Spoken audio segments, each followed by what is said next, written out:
अस्सलामुअलैकुम दोस्तों पाकिस्तानियों के लिए बहुत बड़ी खुशखबरी आ गई दोस्तों पीटीआई वालों ने अपनी वेबसाइट पे एक पोस्ट जारी किया दोस्तों, जो कि आज 3:51 में पोस्ट जारी किया गया दोस्तों। उनका ये कहना था माजरत के साथ दोस्तों, ये जो मोबाइल फ़ोन जो कि रजिस्ट्रेशन करवाई जानी थी मोबाइल फ़ोनों की 20 अक्टूबर तक जो कि बंद होने थे दोस्तों, अब वो मोबाइल फ़ोन बंद नहीं होंगे दोस्तों।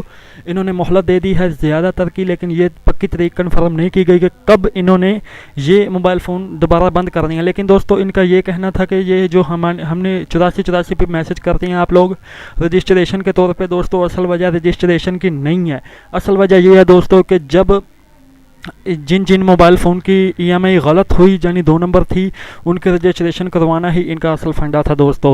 अब जो कि रजिस्ट्रेशन हो गई थी दोस्तों, तो अब उस पर कोई भी कॉल आती है बैरूनी मुल्क से या कोई आतंकवादी का कोई भी सिलसिला होता है तो दोस्तों वो इस कॉल पे रिएक्शन ले सकते हैं दोस्तों। और उनका ये कहना था दोस्तों, बहुत ही कंपनियों की जो कि कमेटी बिठाई गई दोस्तों, उनका सब कहना था यही, जो कि इन्होंने कन्फर्म कर लिया है कि पीटीआई को जो कि 20 तारीख को मोबाइल फ़ोन बंद नहीं होंगे दोस्तों। अगर आज की वीडियो दोस्तों 100% सच्ची है दोस्तों, 3:51 पे इन्होंने पोस्ट जारी किया अपनी वेबसाइट पे, और दोस्तों ये खबर बिल्कुल सच्ची है दोस्तों। टेंशन मत लो दोस्तों, जल्दी करो, टेंशन मत लो दोस्तों। आज की वीडियो अगर आपको अच्छी लगी हो तो लाइक शेयर कमेंट भी दोस्तों ज़रूर करते जाना दोस्तों।